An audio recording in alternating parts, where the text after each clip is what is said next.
बिस्मिल्लाहिर्रहमानिर्रहीम अस्सलामु अलैकुम वरहमतुल्लाहि वबरकातुहू। जब भी आप उम्रा या हज के सफ़र के ऊपर जाते हैं तो एक अहम मसला वो होता है एहराम का। आज की वीडियो के अंदर मैं आपको एहराम बांध कर भी दिखाऊंगा और बड़ा आसानी के साथ कि जो आम तौर के ऊपर फ़र्स्ट टाइम बंदा ये समझता है कि पता नहीं ये बड़ा मुश्किल काम है कि एहराम कैसे हम बांधेंगे, हम क्या करेंगे। तो जो तरीका मैं आपको बताऊँगा बहुत आसान है और उस आसानी के साथ आप बड़े सुकून से वो एहराम बांध सकते हैं और होगा भी बड़ा मज़बूत और इंशाअल्लाह हुआ ताला चलने में भी आपको बहुत सहूलत रहेगी। सबसे पहले तो ये समझ लीजिए कि एहराम दर हकीकत चादरों का नाम नहीं होता।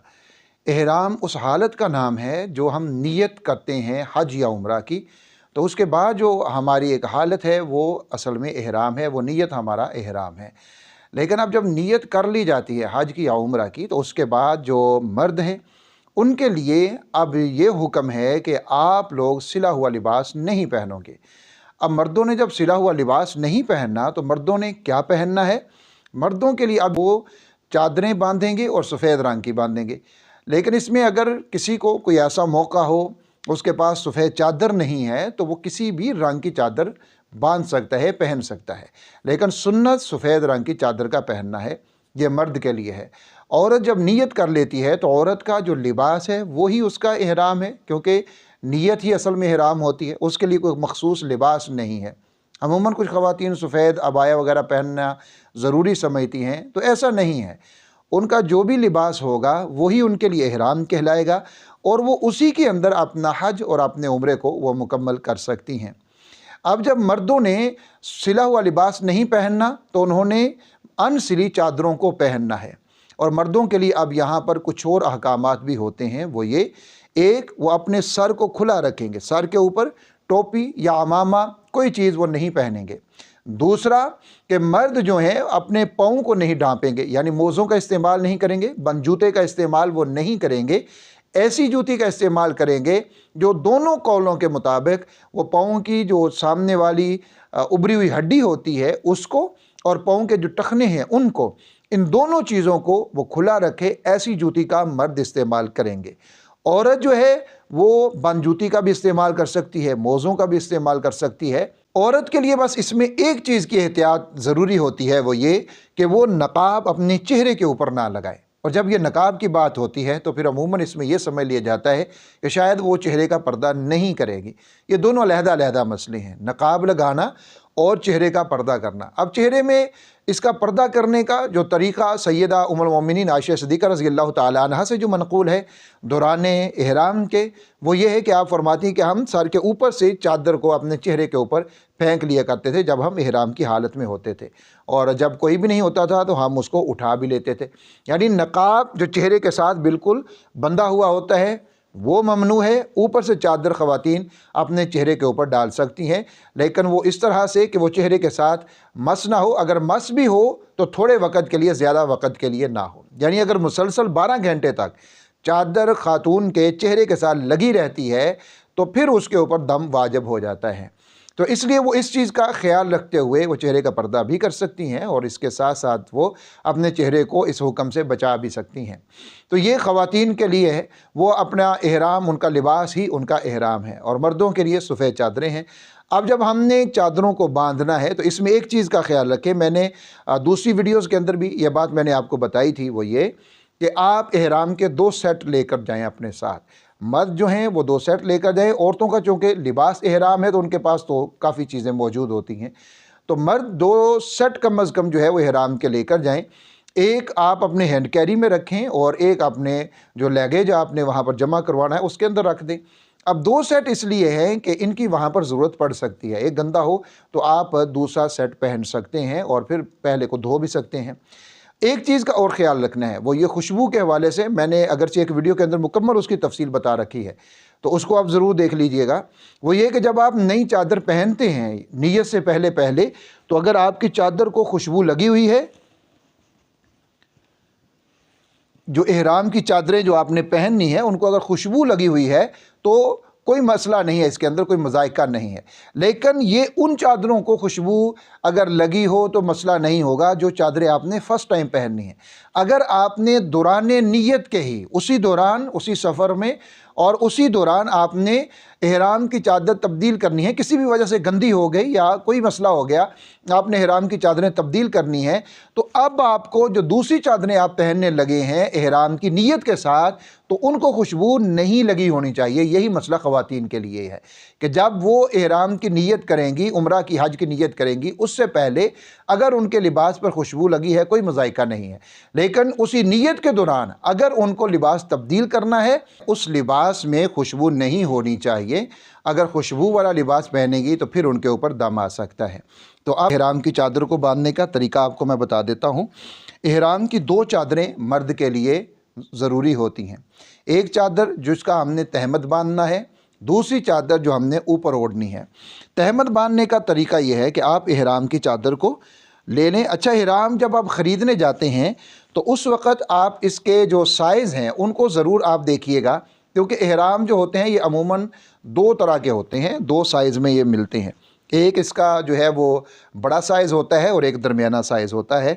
तो आप अपने जिस्म के हिसाब से इसका साइज़ जो है उसको मुंतखब करें और साइज़ पूछ कर फिर आप इहराम को ख़रीदें। इहराम जो है ज़्यादातर जो टावल वाला होता है वो ज़्यादा बेहतर रहता है कपड़े की निस्बत से। तो आप इहराम की चादरों को, जो आपने चादर नीचे बांधनी है, इस तरह से पकड़ लीजिए और उनको आप मिला लें।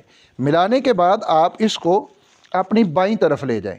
ये इस तरह से आप इसको ले जाएं, अपने बाईं तरफ ले जाएं और अपनी टांगें जो हैं वो थोड़ी सी खोल लें और इनको बाईं तरफ ले जाने के बाद आप यहाँ से, और इसमें एक चीज़ और कि आप अपने सांस को, पेट को थोड़ा सा अंदर को खींचिए अपने सांस को जब आप इहराम बांध रहे होंगे। उसकी वजह यह है कि जब अंदर खींचकर आप इहराम को बांधेंगे और जब अपना सांस आप खोलेंगे तो इहराम बिल्कुल टाइट हो जाएगा और ये खुलेगा नहीं। तो ये चादरें जो है ना, इस तरह से इनके दोनों कोनों को आपने पकड़ लेना है और यहाँ से दरमियान से इस तरह अपने जिस्म के पास आकर एक चादर को आपने ये इस तरह इसको अंदर की तरफ कर देना है। ये देखिए यहाँ पर आ गया और इसकी ये 2 साइडें जो हैं इनको आप यहाँ पर लेकर आएँ। यहाँ पर लाने के बाद आप इसको थोड़ा सा फिर यूँ मोड़ दें अपनी चादर के हिसाब से। ये हो गया। अब जब आपने यहाँ इसको कर लिया उसके बाद आपने इसको फ़ोल्ड करना है। ये देखिए, आप इसको यूँ गोलाई में फ़ोल्ड कर लें। ये इस तरह से इसको फ़ोल्ड कर लें। अब जब ये इसको आप फ़ोल्ड करेंगे इहराम को, ये इस तरह आप इसको फ़ोल्ड कर लें अच्छे तरीके से। अब जब फ़ोल्ड कर लिया तो ये बड़ा मज़बूत बन जाता है, बहुत मज़बूत हो जाता है। ये किसी झटके से या किसी के पकड़ने से भी ये खुलेगा नहीं। और दूसरा एक और चीज़ कि जो इहराम बेल्ट होता है उसको इसके ऊपर आपने बांध लेना है। यहाँ पर जो मिल जाता है उसके अंदर आप अपने कोई ज़रूरी कागज़ात वगैरह या अपना मोबाइल भी रख लेते हैं तो वो आपको मिल जाता है, वो इसके ऊपर जो है आप बांध लें। और उसके अंदर भी एक चीज़ का ख्याल रखें कि उसमें 2 तरह के होते हैं। एक वो होते हैं जिनको प्लास्टिक के हुक लगे होते हैं और एक वो होते हैं कि जिनको लोहे के हुक लगे होते हैं। तो आपने इंतखाब करना है जिनको लोहे का हुक लगा हुआ हो, क्योंकि वो ज़्यादा मज़बूत होता है। अब ये देखिए कि मैंने जिस तरीके से इहराम बांधा है बहुत आसानी से बांध लिया गया। अब इसमें देखें सतर का एहतमाम बहुत ज़बरदस्त तरीके से हो जाता है कि ये देखें इसके अंदर वाला जो हिस्सा है ये इस तरह आ जाता है और इसमें किसी तरह का भी कोई भी ख़तरा नहीं होता। और फिर उसके ऊपर ये इस तरह एक ये आ जाती है और ये आपका अंदर वाला हिस्सा होता है। और ये भी अगर बिलफर्ज थोड़ा बहुत हट जाए फिर भी सतर का एहतमाम रहता है। तो इस तरीके से जो है वो आप इहराम को बांधें तो इंशाअल्लाह ताला बहुत आसानी के साथ इहराम बन जाता है। और इसके बाद इहराम बांधने के बाद भी अपने सतर का एहतमाम ज़रूर करें, उसका ख्याल ज़रूर रखें, यानी लापरवाही से कहीं पर भी आप बैठिए मत। और दूसरे नंबर के ऊपर जो दूसरी चादर होती है इसको आम तौर के ऊपर हमने ऊपर ओढ़ना होता है। ये देखिए, ये इस तरह से इसको मर्द जो हैं वो ओढ़ लेते हैं अपनी चादर को। और जब इहराम हमने बांध लिया, नियत हमने कर ली, तो हमने सर से टोपी, अमामा, जो भी चीज़ हमने पहन रखी है उसको हम उतार देंगे, अपने सर को हम खुला रखेंगे, नंगा रखेंगे। अब देखिए, जब हमने यहाँ पर बांध ली, इहराम की नीचे वाली चादर को हमने बांध लिया, ऊपर वाली चादर को हमने ओढ़ लिया, ये हमारा इहराम जो है ये इस तरह से मुकम्मल हो गया। अब अगली बात यह है कि मर्द जो है जब तवाफ़ को शुरू करता है तो फिर मर्दों के लिए होता है कि वो अपने दाएं कंधे को खोल देते हैं और इस तरह से जो है वो इस्तेबा कर लेते हैं। ये अपनी चादर को इस तरह से अपने बाएं कंधे के ऊपर डाल लेते हैं और ये मर्दों के लिए हुक्म है। जब वो तवाफ़ शुरू करेंगे तो उस वक़्त ये निकाल लेंगे, अपने दाएं कंधे को निकाल लेंगे और उसके बाद जो है आप अपना तवाफ़ मुकम्मल करेंगे। तवाफ़ मुकम्मल करने के बाद दोबारा से अपनी चादर को इस तरह से आप अपने ऊपर कर लेंगे। ये नवाफिल जो हैं जब आपने पढ़ने हैं तवाफ़ के बाद तो फिर भी आपने इसी तरह मुकम्मल चादर को ओढ़ कर पढ़ने हैं। और इसी तरह जब सही आपने करनी है, बाज़ लोग सही के अंदर भी अपनी चादर को उन्होंने कंधे को निकाला होता है, तो ये सुन्नत नहीं है। सुन्नत इत्तिबा जो है यानी अपनी चादर को अपने दाएं कंधे को नंगा करना मर्द के लिए, यह सुन्नत सिर्फ तवाफ़ के अंदर है। आप जब तवाफ़ कर रहे हैं और वह भी उम्रे का तवाफ़ जब आप कर रहे हैं उस वक़्त आपने ये करना है। नफली तवाफ़ में आप नहीं करेंगे, लेकिन उम्रे के तवाफ़ के अंदर आपने करना है, क्योंकि नफली तवाफ़ तो ज़ाहिर है बग़ैर एहराम के भी आप कर सकते हैं, लेकिन मौजूदा नीचे नहीं जा सकते, ऊपर तो आप बग़ैर एहराम के भी कर सकते हैं, लिबास में ही करेंगे। तो बहरहाल ये है कि जब आप उम्रे का तवाफ़ कर रहे हैं तो आपने अपने दाएं कंधे को निकालना होता है, और ये सिर्फ तवाफ़ के दौरान है, साई के दौरान नहीं है। साई के दौरान आप वापस दोबारा से अपने चादर को अपने ऊपर इस तरह से ओढ़ लेंगे और फिर आप सही करेंगे। तो ये तरीका है एहराम का, बहुत आसानी के साथ आप एहराम को बांध सकते हैं। और इस तरह जब आप बांध लें तो ये बड़ा मज़बूती से बंधा जाता है, और इसके ऊपर आप अपना बेल्ट भी बांध सकते हैं और फिर ये बड़ा मज़बूत और मज़ीद मज़बूत हो जाता है। वीडियो को शेयर ज़रूर कीजिएगा। जब भी आप वहाँ पर जाएँ मेरे लिए दुआ ज़रूर कीजिएगा। अल्लाह रब्बुल इज़्ज़त मुझे और आपको, हम सब को बार बार अपने घर की, रसूलुल्लाह सल्लल्लाहु अलैहि वसल्लम के मस्जिद और आपके रोज़ा अक़दस की बाअदब हाज़िरी नसीब फ़रमाए। आमीन या रब्बल आलमीन।